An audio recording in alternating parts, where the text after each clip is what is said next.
I'd have to say with the auditors that we've had, and you get a number of them over time, NCSI have been very good in that area.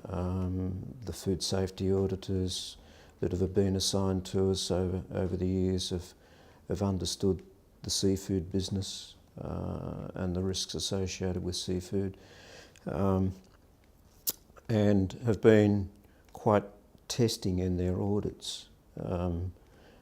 So really stretching and getting to understand our business. Likewise with the safety, early days yet with the environmental management system, but Nav, who's been helping us with the greenhouse gases, has spent a lot of time trying to understand our business and drivers. So I'd have to say yes, yeah, it's a big tick for NCSI in terms of the quality of their auditors and the auditors that we've had wanting to understand what our business is.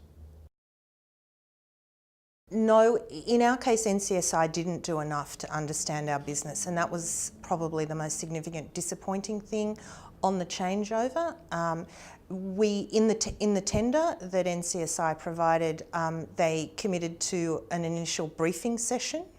Now I acknowledge that the timing was tight. What we needed to do together in that sort of January-February period was a big ask, but I think it was a false economy to not have that briefing.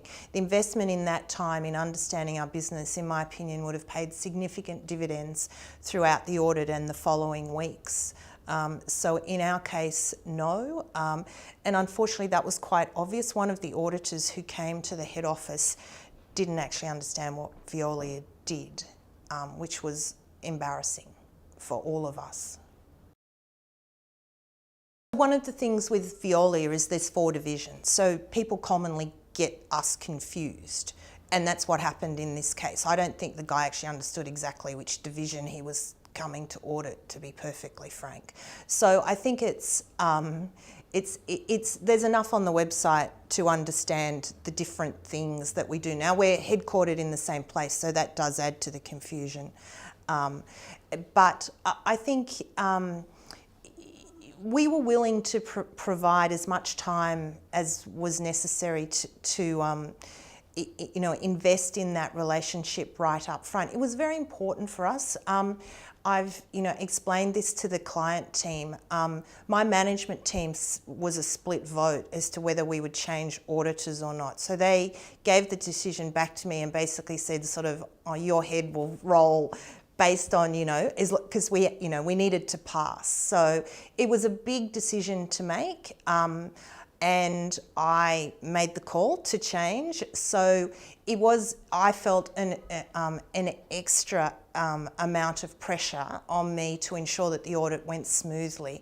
And for my way of thinking, that initial briefing session was one of the really critical things that was important in understanding who we were and just helping NCSI get that credibility on day one with the customer. Now, out in the field, it was fine. The people who audited, we're in all states, so there were 7 audits. That was all fine. But when the person comes to a meeting with the managing director of the company, and 1, he's late, and 2, he doesn't really know who we are, it's just not a good look. I mean, I died of embarrassment. It just was awfully uncomfortable.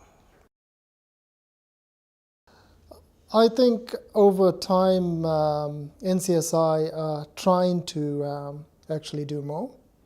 And that's happening with communication between myself and the client manager.